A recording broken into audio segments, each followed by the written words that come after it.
Eu não gosto de usar essa palavra atrasado. Mas estamos aqui logo após a palestra. Atendimentos fraternos. Temos as quartas-feiras também o atendimento fraterno. A partir de 3 horas aí já tem gente aqui.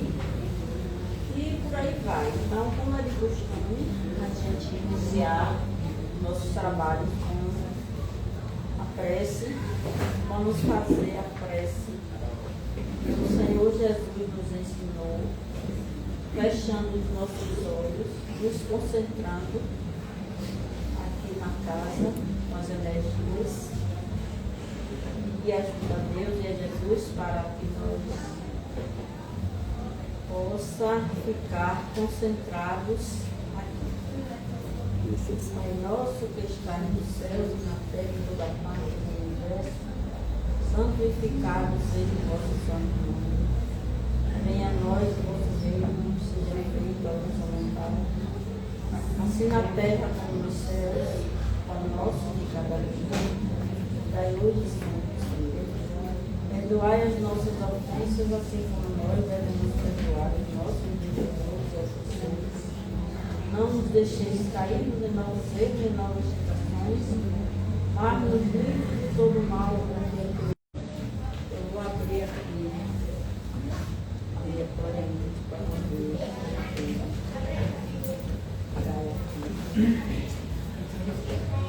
Capítulo 13.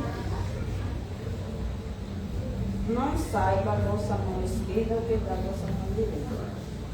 Eu estou aqui no item 19, benefícios pagos com a ingratidão. O que se deve pensar os que, recebendo a ingratidão em paga de benefícios que fizeram, deixam de praticar o bem para não topar com os ingratos? Nesses há mais egoísmo do que a caridade, visto que fazer o bem apenas para receber demonstrações de reconhecimento é não o fazer com desinteresse, e o bem feito desinteressadamente é o único agradável a Deus. Há também orgulho, porquanto os que assim procedem se comprazem na humildade com o que o beneficiado lhes vem depor aos pés o testemunho do seu reconhecimento. Aquele que procura na terra recompensas ao bem que pratica, não a receberá no céu. Deus, entretanto, terá em Cristo aquele que não a busca no mundo. Deveis sempre ajudar os fracos, embora saibais de antemão que a quem fizerdes o bem, não vos agradecerão. Ficais certos de que, se aquele a quem prestais um serviço o esquece, Deus o levará mais em conta, porque se com a sua gratidão o beneficiar. Vamos deixar por aqui. Aqui a gente já viu, né? A palestra de hoje é a força do bem. Que a paz de Deus Pão nosso, sinta-se em casa. 6h10 por aí.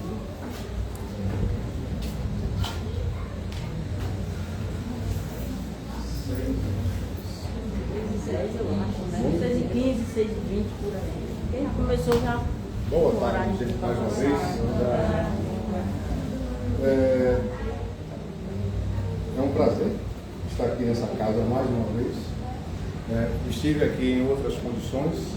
Hoje encontro essa casa muito melhor do que ela se encontrava, se encontrou.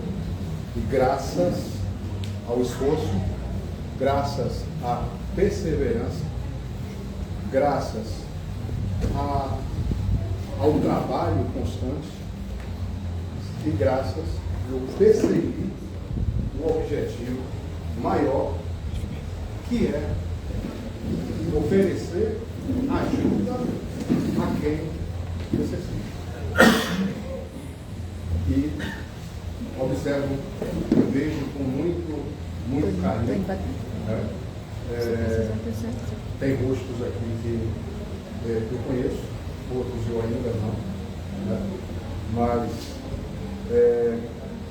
estamos fazendo parcerias e sempre, né, estaremos por aqui. A proposta de hoje é falar sobre a força do bem. Agora, onde é que está a força do bem? Nós estamos vivenciando uma situação em que parece que o bem é algo passado. Nós estamos vendo situações, estamos presenciando situações em que espíritos se levantam e tomam determinadas atitudes e fazem determinadas atitudes e fazem determinadas escolhas, o que muitas vezes nos faz perceber ou concluir que tudo está perdido. Que o bem é algo ou alguma coisa que é relegada a algo que não é real. Porque a gente vê muita violência, a gente vê muito desrespeito, a gente vê valores que estão invertidos e a gente pergunta aonde é que está o bem aí? E onde é que se processa a força desse bem?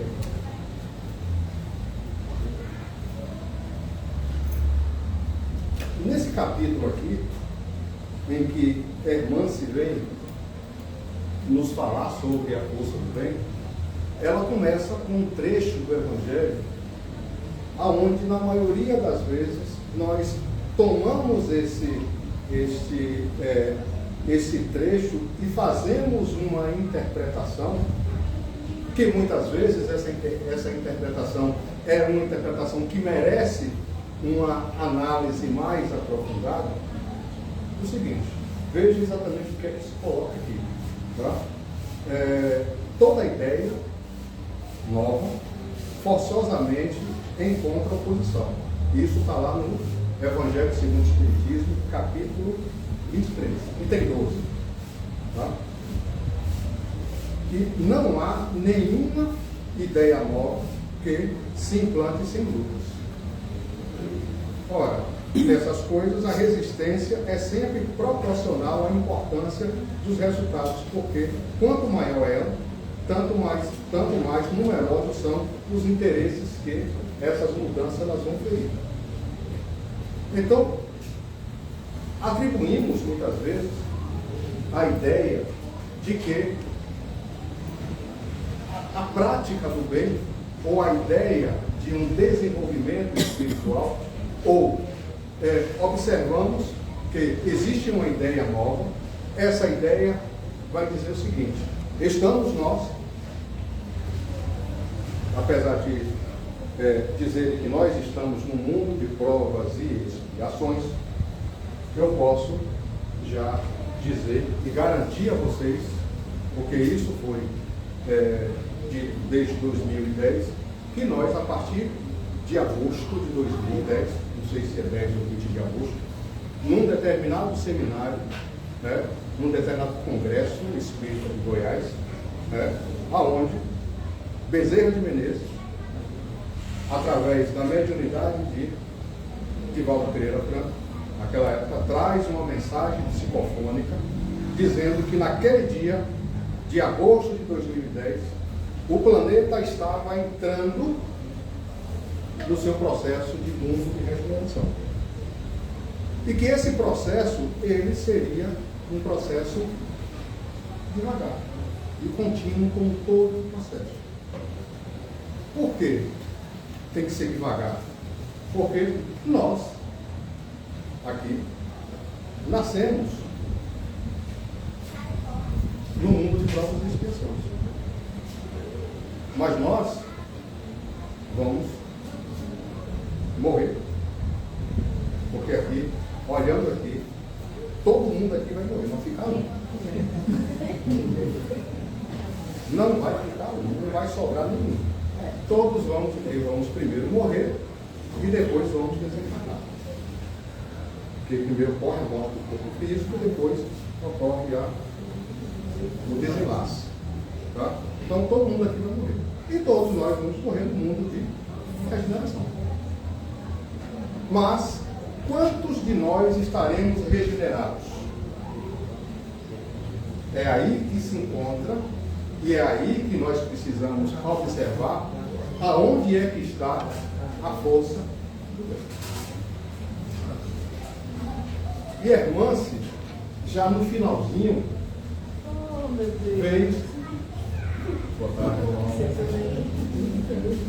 vem nos dizer que não existe força maior do que a força do bem. Agora, precisamos entender como é que esse bem se processa. De que forma esse bem está sendo processado. De que forma nós precisamos entender como é que esse bem se processa. E ela conta dois casos aqui. Um caso é de uma pessoa que tem uma determinada mediunidade, que se chama Juarez, em que Hermance, trabalhando no emergente Hospital Esperança, ela está no Hospital Esperança fazendo os atendimentos normais dela, quando Dona Maria Modesto Cravo convida ela e mais uma pessoa para fazer um socorro a alguém que estava em desespero, porque a prece que ele fez uma prece tão desesperada que essa prece ela chegou até o pavilhão dentro desse hospital, aonde Dona Maria Modesto Cravo trabalha.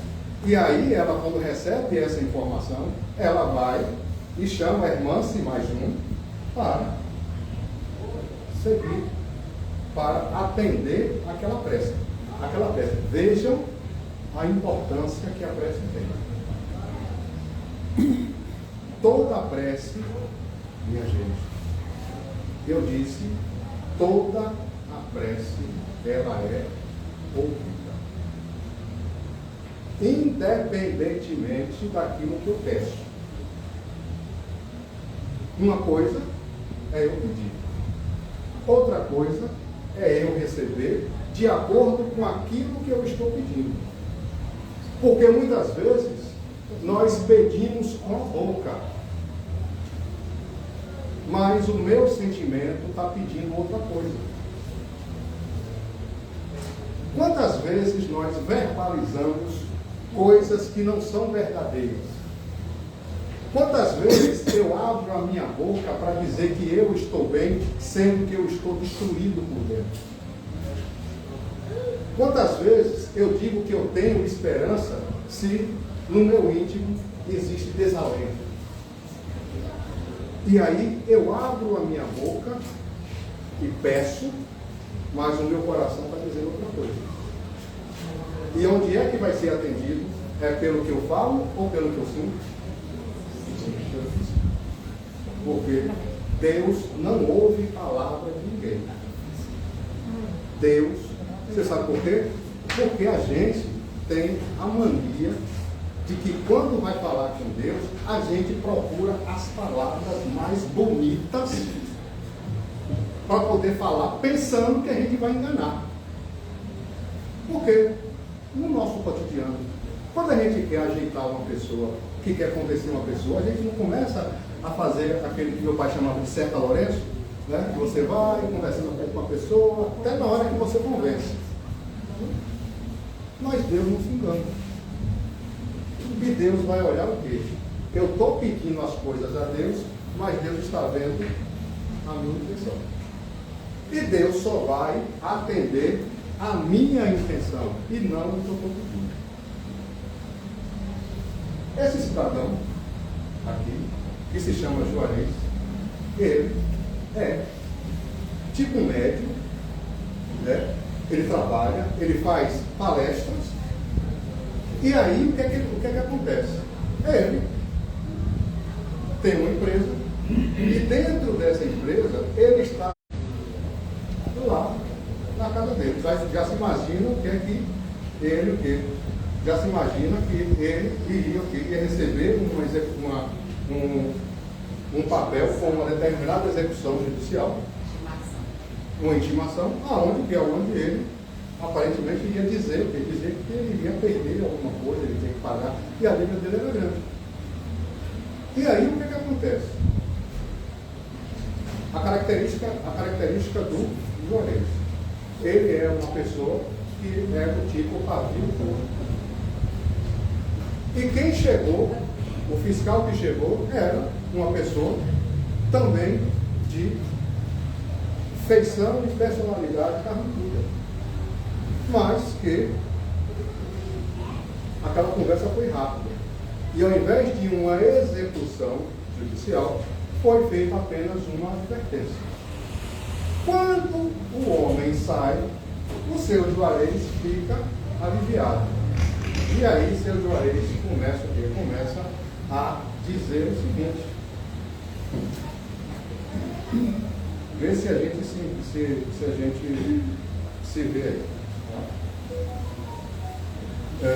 A dívida era vultuosa, infelizmente, apesar dos apelos dos amigos, Juarez preferiu se omitir e deixou a dívida rolar. A primeira, a hora previamente determinada, chegou um homem maduro, de carrancudo, com ar de severidade. A visita foi rápida e cordial. Apenas mais uma advertência. Nada de execução judicial, por enquanto. O médium, agora aliviado, mentalizava em seus pensamentos como os amigos espirituais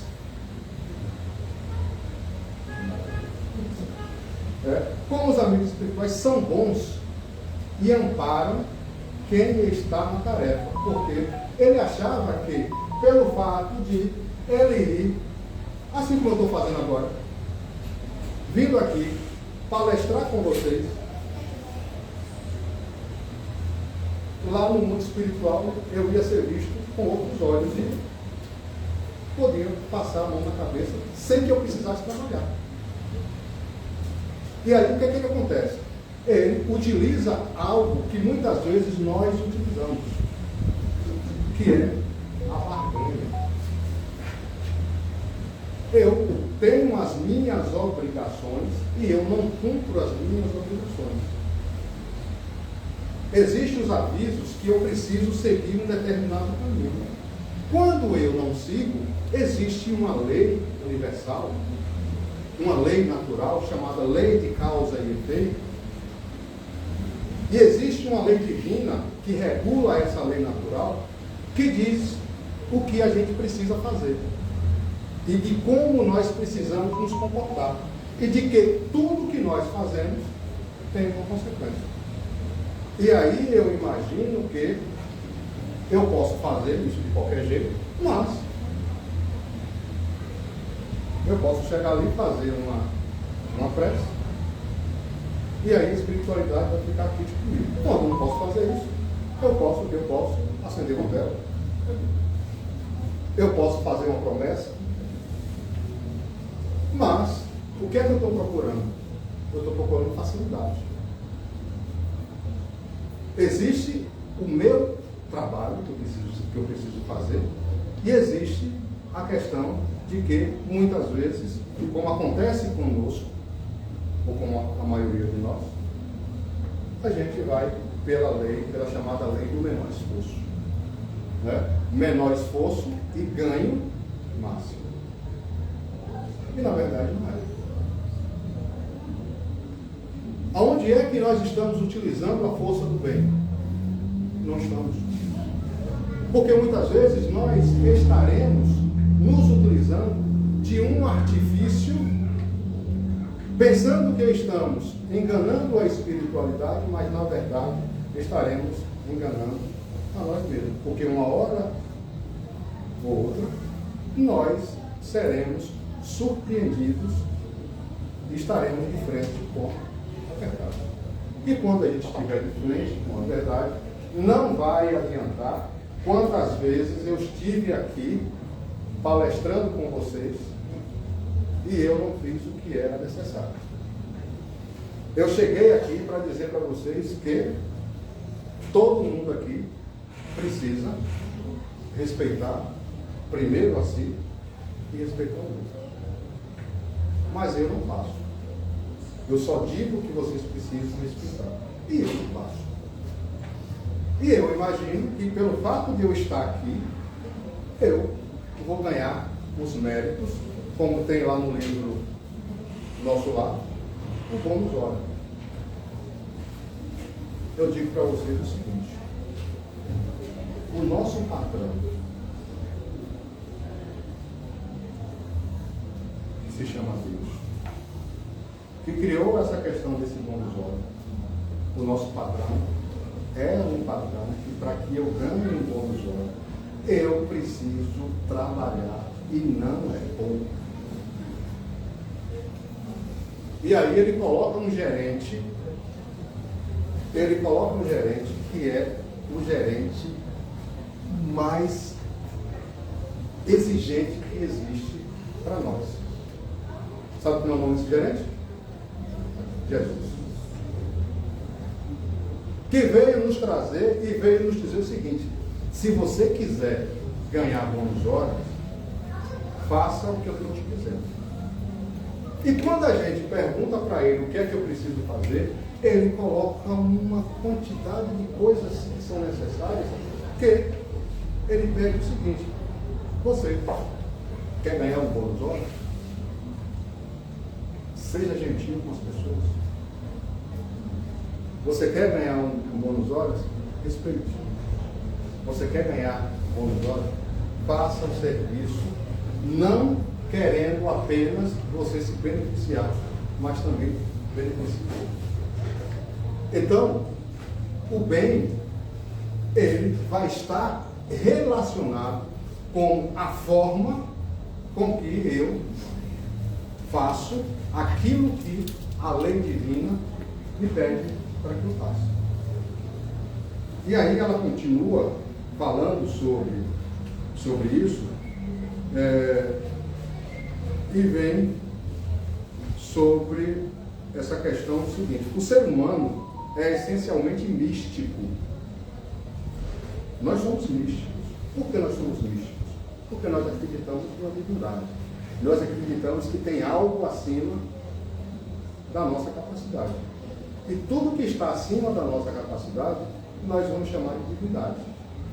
E essa divindade, que pode ser qualquer espírito que esteja acima da nossa capacidade, da nossa compreensão, e aí nós temos uma infinidade de espíritos que estão trabalhando na seara, independentemente de como eles vão se apresentar, e do qual muitas vezes a gente escolhe quem é que vai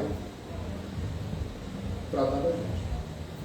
Sendo que aqueles que nós imaginamos que são os piores que poderiam nos tratar, são aqueles que trazem os melhores resultados para nós. Por quê?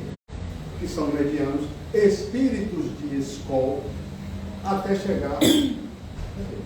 Todos eles são divindades, todos eles trazem um trabalho, todos eles têm conselhos, todos eles têm uma forma de nos alertar, todos eles têm uma forma de nos dizer como é que nós precisamos nos conduzir. E para que eu possa me conduzir, muitas vezes eu preciso passar por cima ou vencer algumas dificuldades minhas. E quais são as dificuldades que eu preciso vencer para que eu possa me utilizar da força do bem para atingir os meus objetivos? Eu preciso passar por cima das minhas e vencer as minhas más tendências. E eu preciso entender quais são essas más tendências. E eu preciso também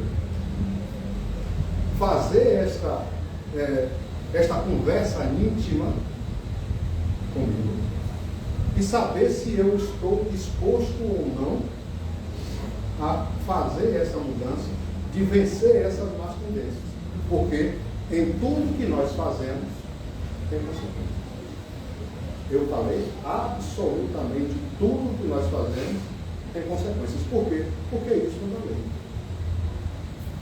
A gente, quando abre a Bíblia e a gente vai lá para a parte dos Salmos, a gente ouve lá no Salmo 91, em que tem uma parte que diz: 1000 cairão à sua direita, 10.000 cairão à sua esquerda, mas esses males não chegará a ti. Por quê? Porque eu estou em Deus. E aí o que é que se diz? Nós iremos observar a recompensa dos ímpios, ou seja, daqueles que praticaram o mal. Para aqueles que praticaram o mal, tem consequências? Tem. Mas para aqueles que praticam o bem, tem consequências? Tem. Quais são as consequências de quem pratica o bem?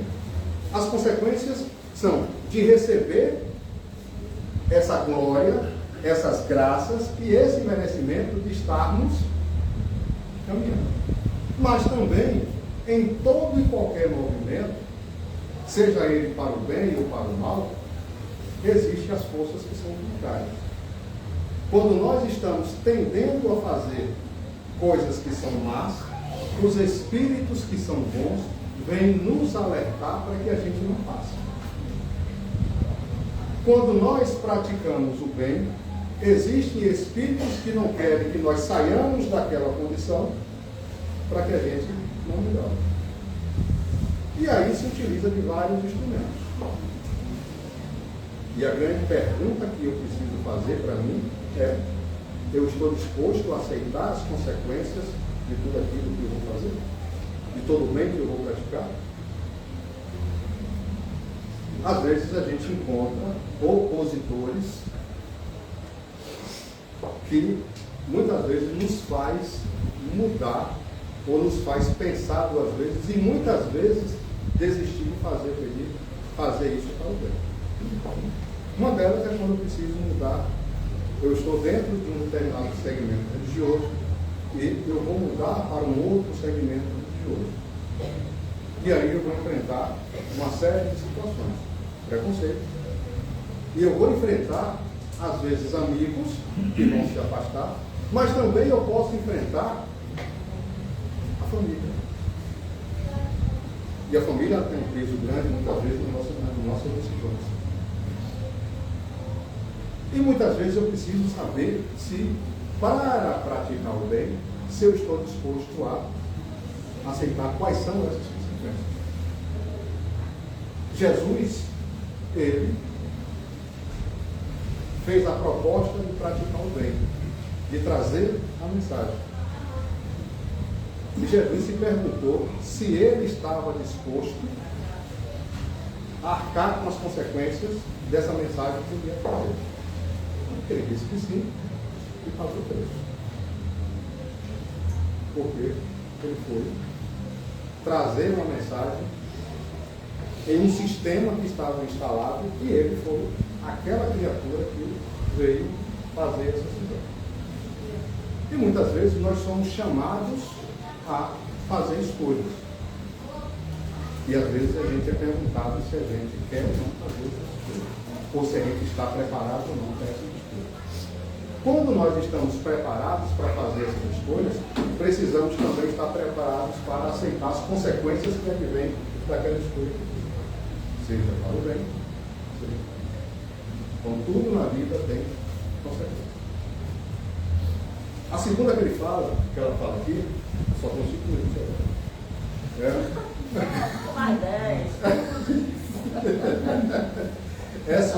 Sobre um médio de cura, que era numa cidade localizada no polígono magnético do Palácio Central do Brasil. Então, o nosso amigo, ele já não vivia o plano físico.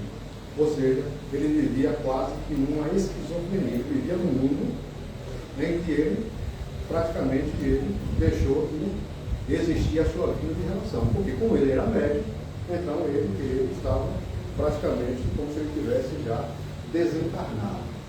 Tá? Eu estou andando, mas eu não estou nesse mundo. E aí, ele, como era médico de cura, veja a responsabilidade que a gente tem.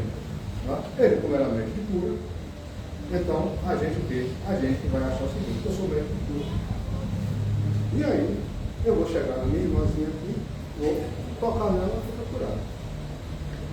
E aí as pessoas vão dizer que eu sou o cara. E aí eu vou começar a gostar disso e eu vou me achar o cara.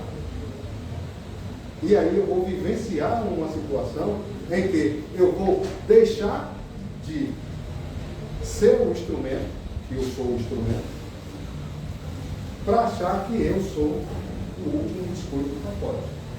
Ou seja, que as coisas só vão acontecer se eu fizer. E é exatamente aquilo que acontece. Ó, não ouvia mais os amigos de convivência, guardava-se sob uma análise exclusivamente de influência dos espíritos em todos os fatos que o cercavam. Nos êxitos, ele falava que aquilo foi os espíritos que fizeram. Mas ele dizia que quem foi o médium que os espíritos escolheram para trazer aquilo? Ele. Podia ser ela, podia ser o senhor, podia ser a senhora. Mas não, eu, como sou médico curador, trouxe algo que é extraordinário, e aí eu vou ficar com os louros. Fui eu que chamei o médico, ou o espírito, e através de mim, esse espírito fez. No entanto, encharcava-se na vaidade pessoal de ter sido ele o intermédio de sucesso. Nos fracassos, ele dizia que isso era responsabilidade das trevas. E aí, na maioria das vezes, o que é que acontece? Quando nós não entendemos qual é a força que o bem tem, às vezes, quando nós estamos dentro de um determinado processo, em que fazemos escolhas, e essas escolhas elas têm sucesso e elas têm fracasso, quando elas têm sucesso, fui eu. A espiritualidade se utilizou de mim para que eu pudesse fazer algo que é maravilhoso. Mas se eu tentasse fazer e não obtivesse sucesso, não fui eu. Foram os obsessores. Foram as trevas que me influenciaram para que aquilo não desse certo.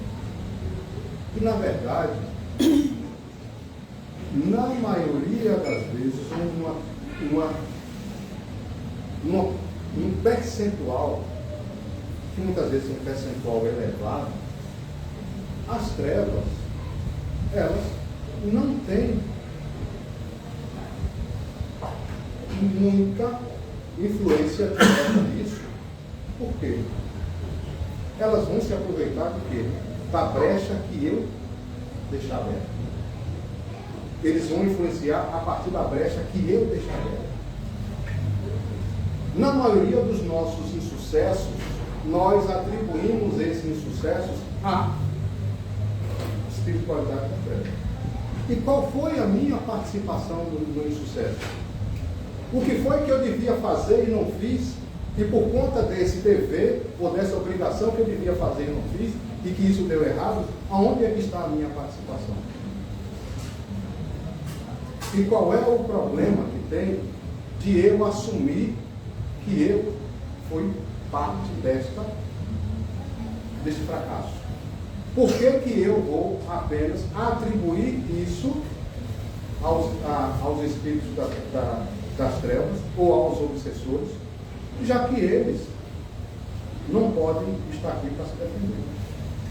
Mas eu, que sou a pessoa que cometi o fato, e que nesse fato ocorreu um insucesso, eu vou colocar a culpa no Deus. nós espíritas não fazemos nada de diferente do que fazíamos quando estávamos dentro do catolicismo ou dentro do movimento evangélico. Porque dentro desse processo, a culpa é do diabo. E no nosso caso, a culpa é do obsessor. E eu posso dizer uma coisa para vocês. Pense numa criatura que é extremamente educada e obediente, que é o chamado obsessor. Por que será que o obsessor é tão obediente desse jeito e tão educado desse jeito? Porque o obsessor não chega para mim. Eu chamo. Sou eu que chamo o obsessor. Através de quê? Do padrão de pensamento. Através de quê? Eu preciso fazer algo. Muitas vezes eu não entendo. E eu vou precisar colocar a culpa no governo. Não quero admitir que eu errei, porque às vezes eu sou orgulhoso, porque às vezes eu sou egoísta, porque às vezes eu sou dissimulado. E eu não faço isso. E aí eu atribuo a responsabilidade a outra pessoa. E deixo de dizer que eu tenho uma parcela, e essa parcela é uma parcela significativa nesse processo desse caminho. Por quê? Porque às vezes eu preciso tomar uma determinada decisão, mas essa determinada decisão vai fazer com que os amigos que eu estou, esses amigos eles podem se afastar. Um grupo social do qual eu pertenço, eu posso ser excluído. E muitas vezes eu não tenho força suficiente para sustentar aquilo que eu tenho. E aí eu caio nesse processo. E aí, o que é que acontece? Eu preciso justificar algo. Quando eu não tenho um entendimento, eu vou utilizar algo que já é comum em nós, que é o pau-diabo, ou o pau-obsessor. E nós vamos continuando nesse processo. E vamos avançar. Mas existe cura para isso? Existe. Claro que existe.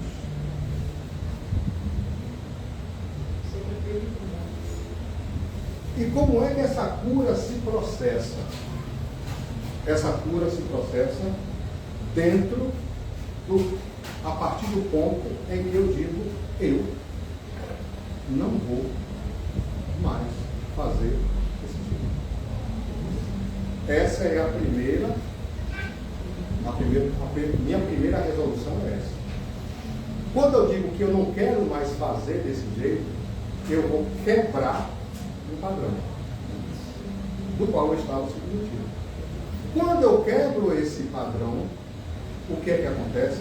Quem está do meu lado e que eu estou sob o domínio, vai dizer o seguinte: vai não. Você não vai não, que eu não vou deixar. E aí é necessário que eu tenha perseverança. E uma das formas mais poderosas que nós temos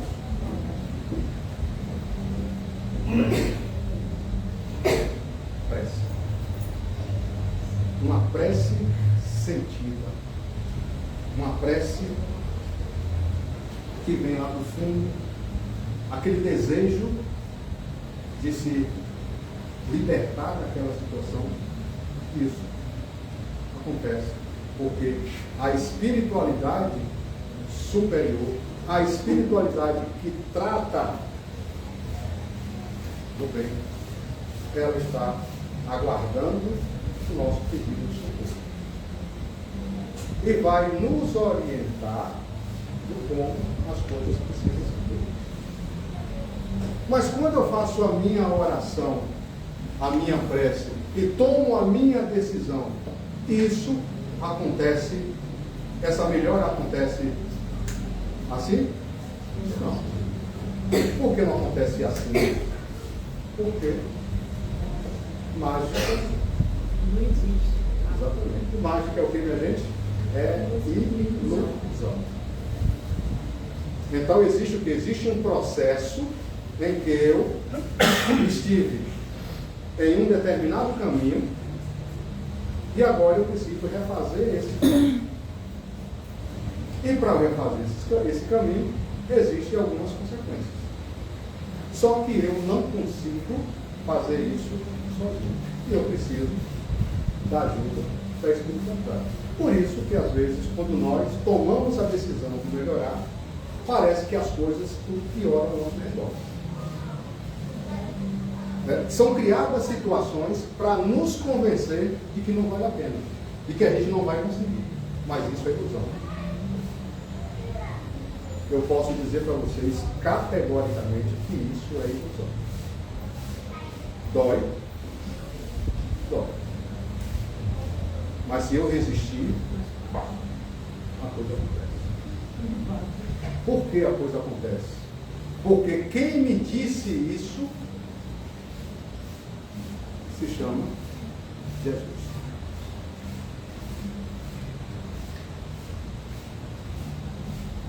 E vale muito a pena nós resistirmos a essas investidas, porque o processo muitas vezes ele é doloroso e a gente precisa, a gente precisa passar por esses momentos, por essas tormentas. E quando nós estamos passando por essas tormentas, nós estamos semelhante àquele momento em que Jesus estava passando pelo lago de Genezaré e ocorreu aquela tempestade. As nossas dificuldades, nós estamos em tempestades. Os sofrimentos pelos quais nós estamos passando, as vicissitudes pelas quais nós estamos vivenciando, nada mais é do que colheita daquilo que eu semeei. E se eu quiser semear, e se eu quiser colher o bem, eu preciso plantar o bem hoje, agora.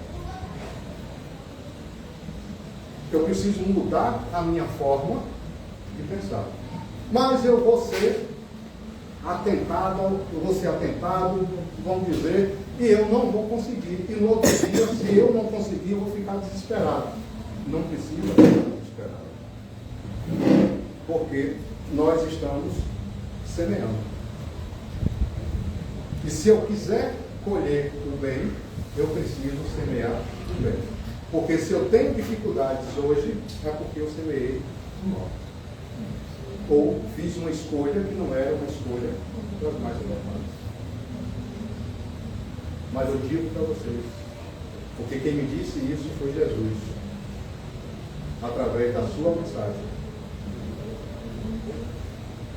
O que eu quiser, eu consigo. Mas eu preciso entender esse processo. Vai doer? Vai. Mas, no final das contas, vai passar.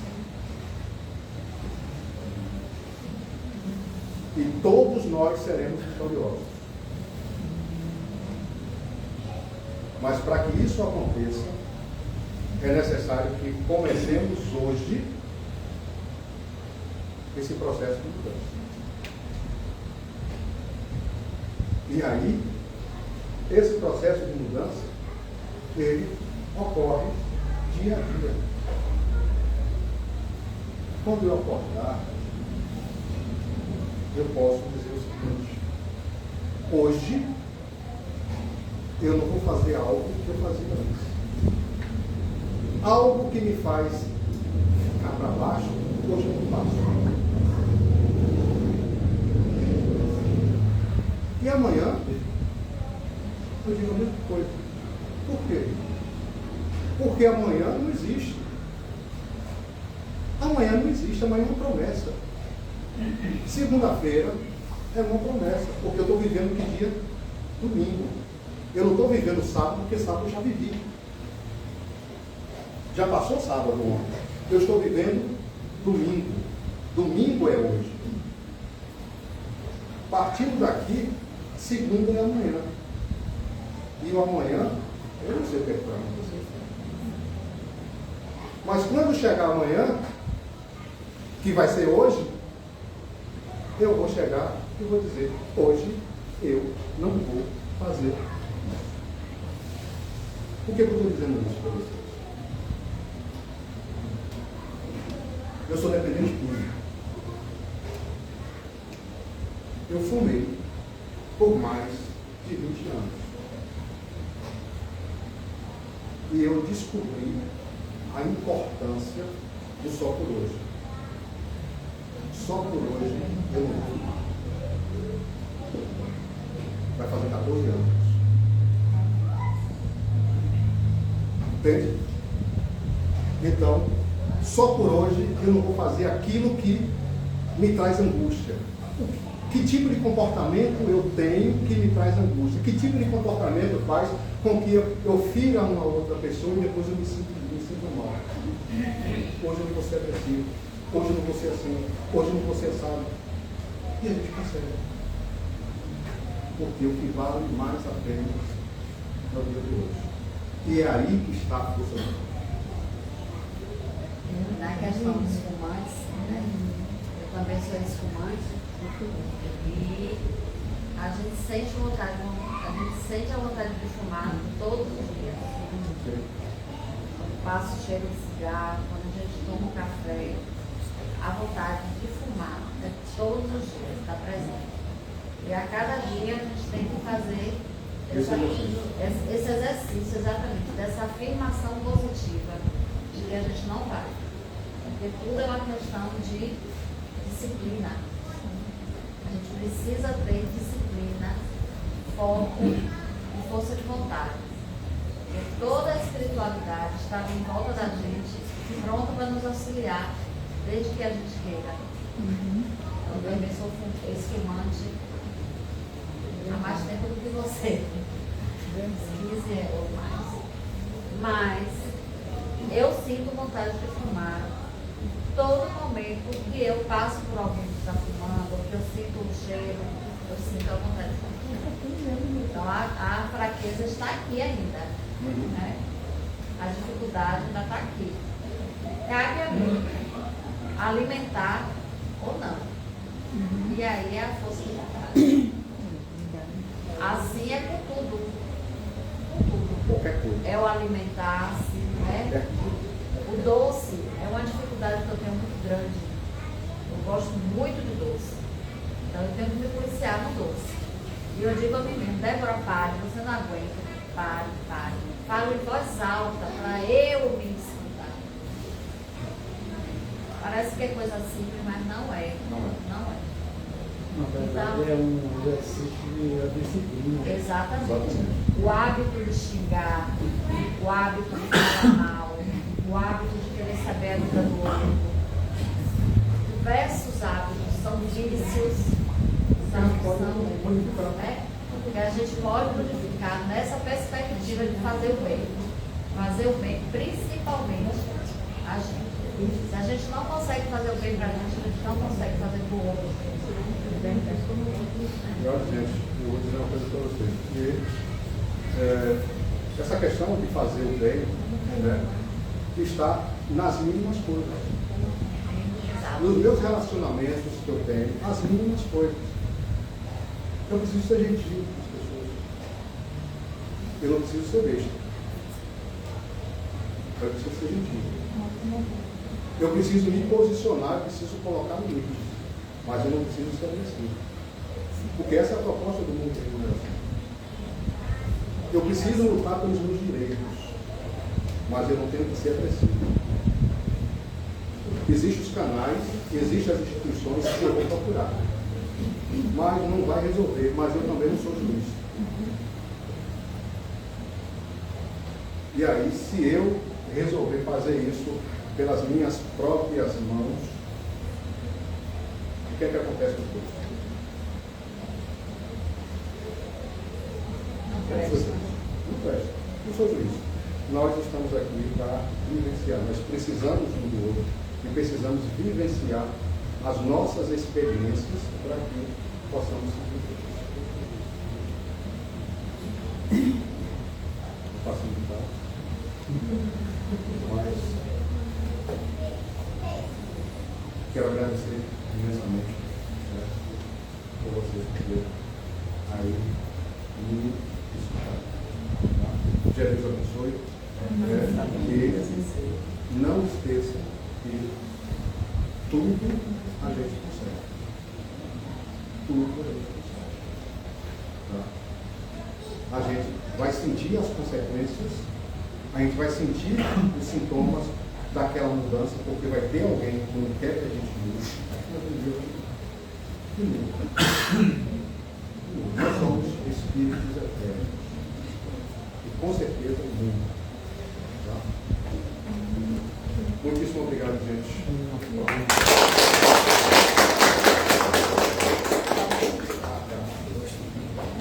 Carol?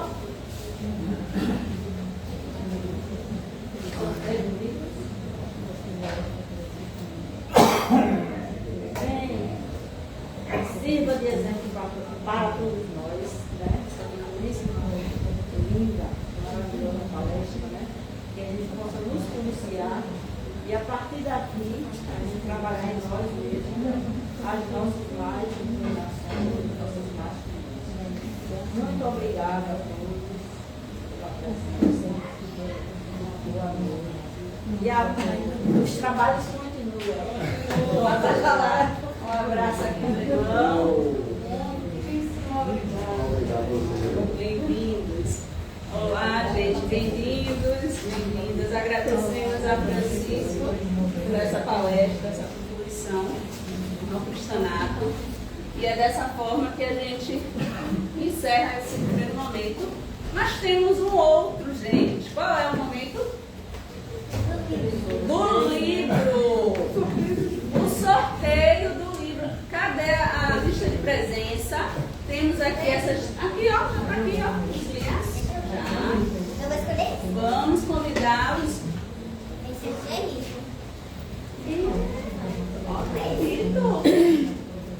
A gente está fazendo a campanha, né, da leitura. Então, vamos sortear de acordo com a lista de presença. Cada um vai escolher um número. É assim que a gente faz. Isso a gente também agrega, né? Traz as crianças, incentivo a leitura. Então, vai ser do maior para o menor, não é? Do maior para o menor?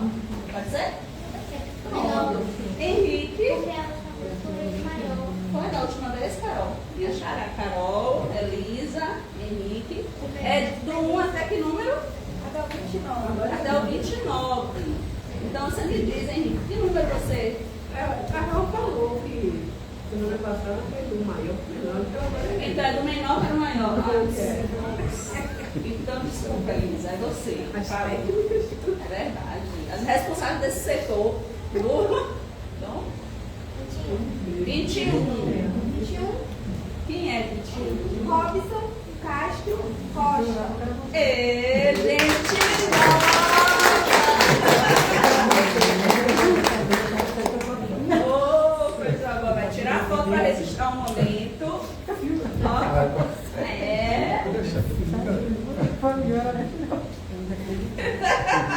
Quando eu falo gente nova. Pronto, agora.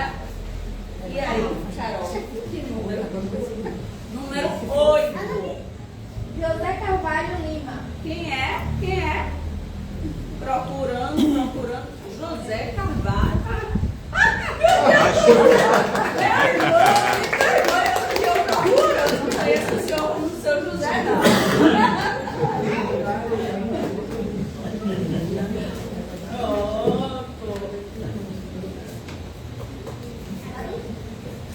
E agora o terceiro? 13. Gabriel Henrique. Gabriel Henrique! Ó a cara. Gabriel, você vai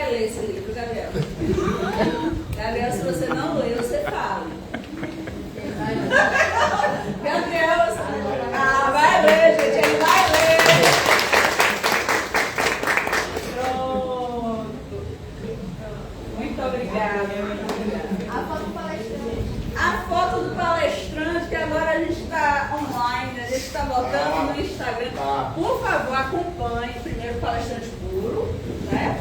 Sozinho. Depois com a moça do lado.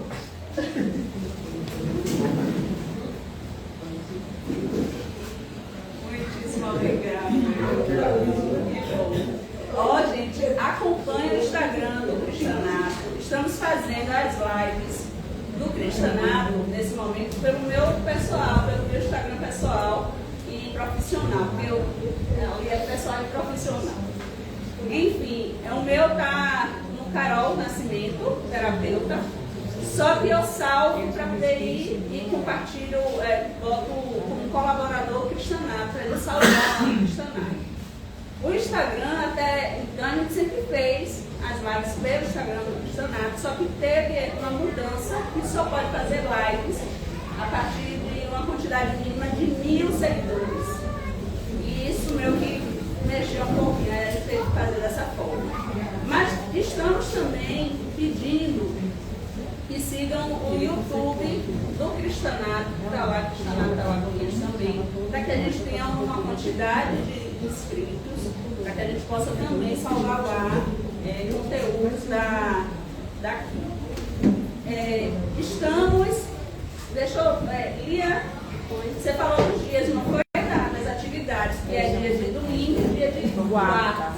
Só que a gente está agora já com os estudos da mediunidade e os estudos do livro dos Espíritos. O estudo do livro dos Espíritos está sendo feito online, dia de quinta-feira. Agora o horário é um pouquinho tarde, gente, porque é o horário que as pessoas chegam. E se organizam, aí ficou pelo horário estabelecido, escolhido, foi de 21 horas, não foi? 21h30. 21h30. E aí é 1 hora de duração desse estudo. 21h30, o livro dos Espíritos. E dia de sexta, né, de unidade, também no mesmo horário, às 21h30. Por quê? Porque durante a semana as pessoas têm a demanda de trabalho, então esse horário foi o horário melhor que a gente conseguiu. É online, então quem quer participar, quem quer conhecer um pouco sobre a doutrina dos Espíritos, quem quer entender um pouquinho o mecanismo da mediunidade, a gente está com essa oportunidade, caso vocês queiram, tem um grupo do Cristanato, onde a gente disponibiliza o link, ok? Qualquer dúvida que vocês tenham, pode falar com as meninas, e aí a gente vai divulgando cada vez mais o conhecimento da espiritualidade. Porque não é conhecimento de Kardec, não é conhecimento de ninguém, né? Que a gente possa dizer assim dessa forma. Outro ponto é o seguinte: quem quiser ajudar, colaborar com a casa, a gente aceita as doações por meio do Pix, pela caixinha de contribuição, por meio também de doações, copo, pipoca, né? A gente tem o famoso chá, que já pediram até a receita. Então, assim, a casa é mantida por doações, a manutenção é mantida por doações. Temos o bazar, então contribuam do jeito que vocês podem. E se sentirem vontade, é claro, tá bom? Dessa forma, ou com materiais ou com valores. E principalmente, caso vocês sintam o desejo, a vontade de se tornarem um colaborador assíduo da casa, para vir para varrer, para vir para dar uma água, para vir para dar uma assistência, abrir o portão e fechar o portão, olhar as crianças. A gente está precisando de colaboradores, de pessoas que queiram também ajudar no movimento da casa, né? Porque a gente sabe, às vezes a gente chega no ambiente e já acha tudo bonito, mas existe toda uma preparação, um cuidado para que a gente esteja aptos para receber todos vocês, tá bom?